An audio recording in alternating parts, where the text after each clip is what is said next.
ver a Tadeusz Kantor, por ejemplo, ¿no? Era como ver que realmente la teoría de un teatro distinto, de un teatro independiente de sí mismo, un teatro que no sea una mera ilustración de un texto que ilustra una escenografía que ilustra un texto, o sea, algo que sucede en escena pero que te da lo mismo porque si te lo imaginas desde tu casa tienes la misma experiencia, ¿no? O sea, algo que realmente te puede trastornar en el mejor sentido de la palabra. O sea, esa combinación que tenía de ritmos, de voces, de sentido de la dramaturgia y del montaje, del tiempo, son cosas que dichas,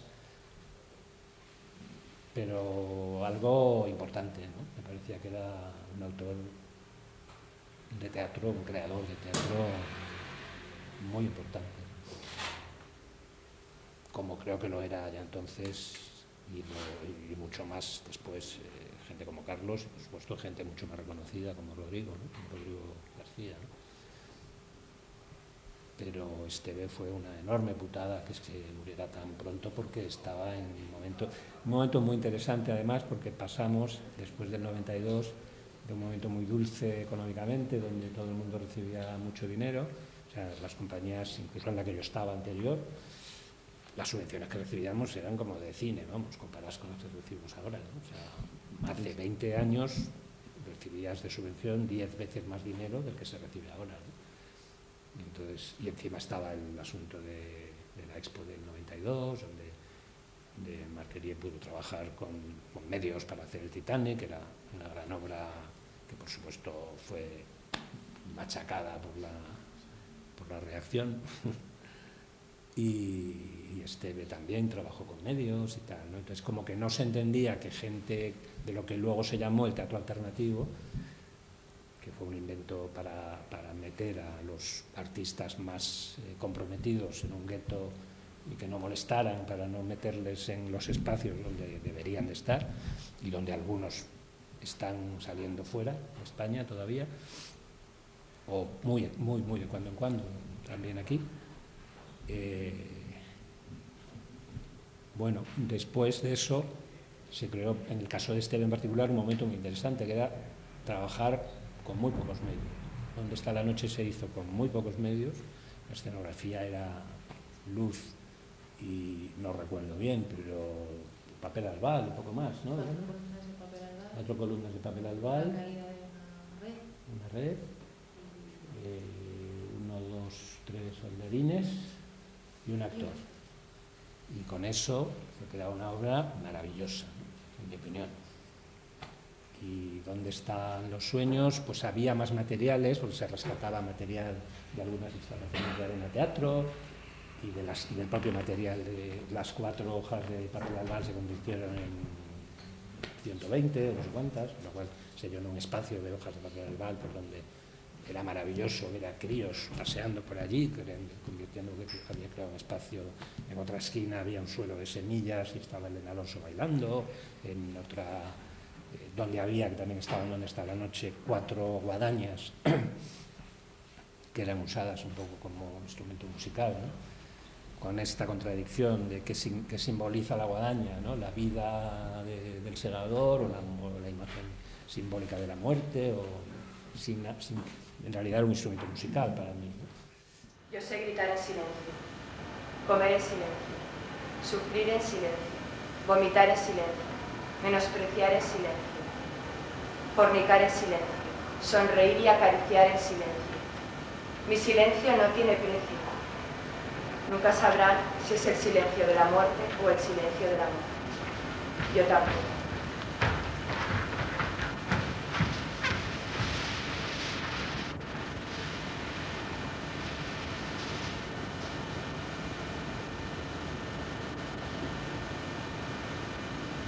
Sobre la sombra del viento, sangre, sangre, Sangre.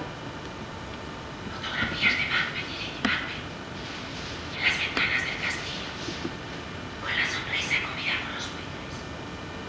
En sus hombros, el tiempo resbala Suavemente. sobre los excrementos de los pájaros.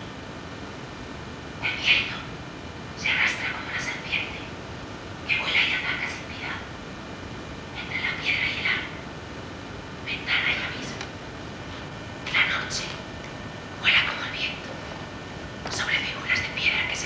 poco a poco. El libro de Esteve es un texto que él tenía terminado y con intención de publicar en el 96, que fue cuando murió. Aquí sería muy largo de hablar y hay personas por aquí que podrían hablar tanto o más que yo, ¿no? Pero era algo que llevo muchos años queriendo publicar, porque pienso que el trabajo de Esteve durante un montón de años fue muy importante, tanto en varias compañías, desde antes, aparte de su trayectoria personal anterior a una compañía que se llamaba Brau Teatra. Luego trabajó muy especialmente, que fue la parte, digamos, más conocida y donde durante años pudo concentrar un trabajo fundamental con Arena Teatro, al menos en un espectáculo con Zotal Teatra, un espectáculo fantástico también, que era Organum, y en la fase final, que curiosamente le dio por dejar de trabajar con sus textos y empezó, al menos en un espectáculo en Donde está la noche, trabajó con fragmentos de textos míos de distintas procedencias, de varias obras, y poemas y tal, y luego hizo un último montaje que era Donde está la noche, que era una especie de conjunto de instalaciones en la nau, es un recinto de la Universidad de Valencia, grande, lleno de recovecos, donde organizó una especie de recorrido itinerario donde el público iba pasando por distintas instalaciones, ¿no? Donde había actores, bailarines y distintos artilugios y artefactos y cosas muy sencillas, a veces no tan sencillas, pero digamos que la experiencia del espectador de recorrer eso era muy, muy particular, ¿no? Entonces todo eso se truncó cuando murió y dejó hecho este libro, ¿no? Que resume, recoge, es una especie de reelaboración de un libro muy curioso porque recoge textos que están en los textos fundamentales de Arena Teatro, por ejemplo, en Extrarradios, en Fenómenos Atmosféricos, en Callejero, creo que también, no sé si hay un espectáculo en el que no hay textos, hay al menos de 3, hay textos de Organum, pero están como reelaborados, no son de la misma forma que estaban cuando los trabajaba para la escena, sino como materiales que están dentro de este libro, ¿no? Y lo mezcla con reflexiones suyas sobre el teatro, sobre que están de gira en Yugoslavia y entonces estalla la guerra está en Serbia cuando estaban en Belgrado, y no sé qué, y entre medias habla de su enfermedad, de la relación con el hospital, con una escritura que a mí me parece que es un libro que parece escrito ahora mismo, ¿no? En el sentido de que es muy personal y a la vez creo que es muy necesario, por lo menos para mí, no sé cómo se verá desde fuera, ¿no? Pero incluso cuando cuenta cosas en plan diario de su experiencia final, digamos, ¿no? Como con la enfermedad que tenía, parecen textos escritos para la escena en algún momento, ¿no? O podrían llegar a ser textos para la escena, ¿no? A mí me ha parecido muy importante, tuve muchas dudas de si hacer un libro más grande, si meterle anexos, incluso anexos donde seguía estando la palabra de Esteve, ¿no? O sea, entrevistas que yo le hice en el público, una conversación preciosa que preparamos en fases de Esteve con Àngels Margarí, que es creo que condensado, un diálogo entre los creadores que estaba muy bien. O sea, incluso rescatando cosas que son muy complementarias, al final me pareció que tenía más sentido decir, esto es algo que Esteve dejó hecho, vamos a hacerlo, que esté ahí y ya veremos qué se puede hacer más adelante, que será complementario de esto en todo caso. En el 85, si no recuerdo mal, yo me incorporé a la revista El Público, que durante unos años fue una revista muy especial, salía todos los meses, tenía la ventaja de ser muy ecléctica y nos daban mucha libertad para trabajar, ¿no? Entonces lo mismo se hablaba de Lina Morgan que de las vanguardias internacionales y de Pino Bausch y de Dan Laubers y de Dan Fabre y de Miquel de Ámsterdam, y entonces yo iba de corresponsal a distintos sitios y entre ellos, pues un día, recuerdo que que el Brau Teatre vino a Madrid, no recuerdo qué festival, con un espectáculo que no recuerdo cómo, Sistema Solar, y lo vi, pero claro, era una crónica de un festival donde tienes que hacer una crónica de 18 espectáculos, tú sabes, ¿no? Entonces, pues le dedicas 4 líneas al sistema solar y tal, y yo me quedé ahí con mala... Y posteriormente, en el Festival de Granada, coincidí que estaba Carlos también, estaba Esteve, y fue cuando realmente nos conocimos.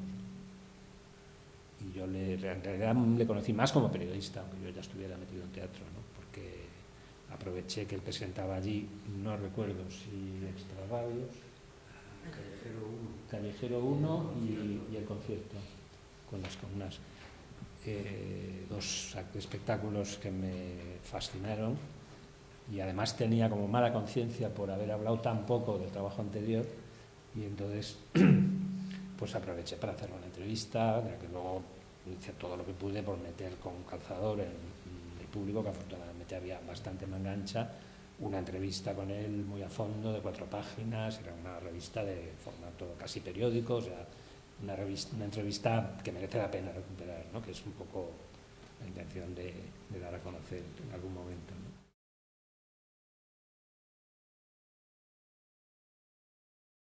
Los pliegos surgieron un poco a lo tonto, con, digamos,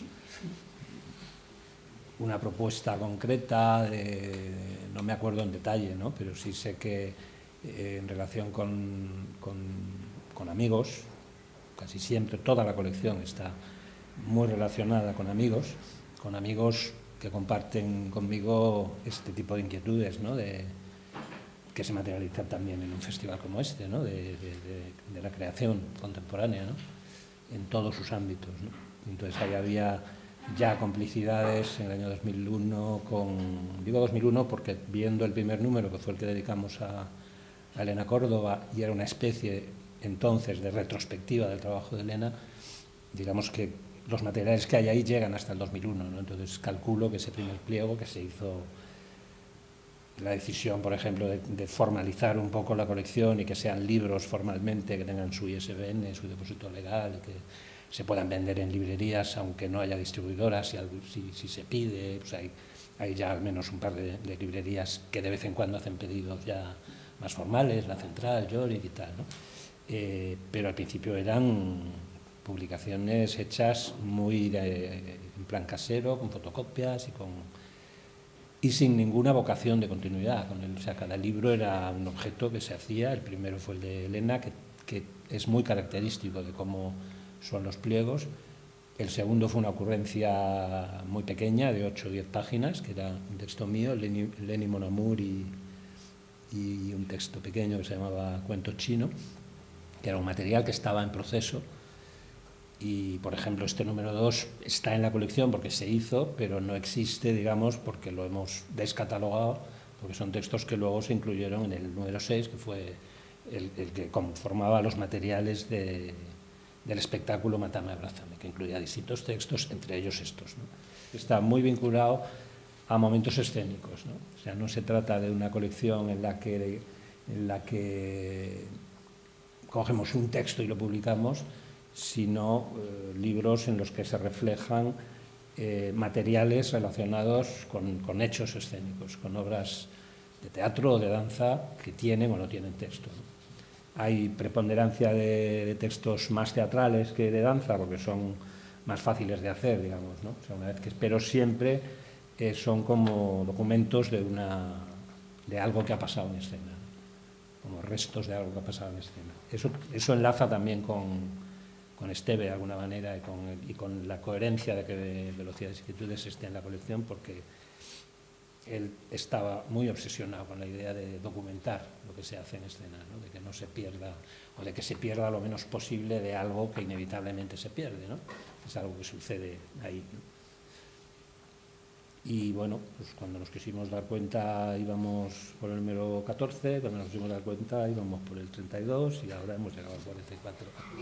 Sí, quizá se ha convertido en un proyecto más serio, digamos, en la medida en que, bueno, 44 o 43 números son muchos números y claramente recogen un compromiso con una forma de hacer las cosas en la escena, ¿no? Digamos un compromiso con una diversidad, porque hay gente muy variada, ¿no? En esa colección. Claro, y luego también... A pesar de ser un número de autores limitado también, ¿no? Y luego también es importante porque ahora casi ya nos parece a lo mejor normal que se publiquen esos textos que están en los pliegos, pero hace unos años a nadie se le ocurría poner eso en papel, porque no eran textos para ser llevados al papel, no eran textos dramáticos, no eran poemas, sino eran textos dichos en la escena, ¿no? Y ahora ya que se hace, pues como que la posibilidad está abierta, pero hace años todo eso era un espacio vacío y bueno. Se han ido haciendo sin acabármelo de creer, ¿no? Que tengan la importancia que algunos amigos le dan, ¿no? Están ahí, que decir, se han ido... Es paradójico, ¿no? Porque, por ejemplo, yo me niego a... Se hacen tiradas muy pequeñas, se hacen reediciones cuando hacen falta, eso nos da una autonomía tremenda para... Es decir, si esto se hiciera de manera más profesional, seguramente no habríamos llegado ni al número 10, ¿no? Porque significa hacer un mínimo de 500 ejemplares, tener un sitio donde almacenar todo ese tal, venderlos o no venderlos, ir a una distribuidora que se queda con el 50%, un disparate, tener una organización que ni tengo ni quiero tener. Mientras que de esta manera, al estar vinculado además con hechos escénicos, pues se hace esto, ¿no? Hay un espectáculo, se pone una mesa, quien quiera compra o no compra su pliego, poco a poco. O sea, lo que en líneas generales ha ido pasando es que cada número se ha ido autofinanciando. Es decir, alguna vez hemos bromeado con que es el negocio más rentable en el que yo he estado metido en mi vida, ¿no? En ese sentido. Porque por lo menos no he perdido dinero haciendo.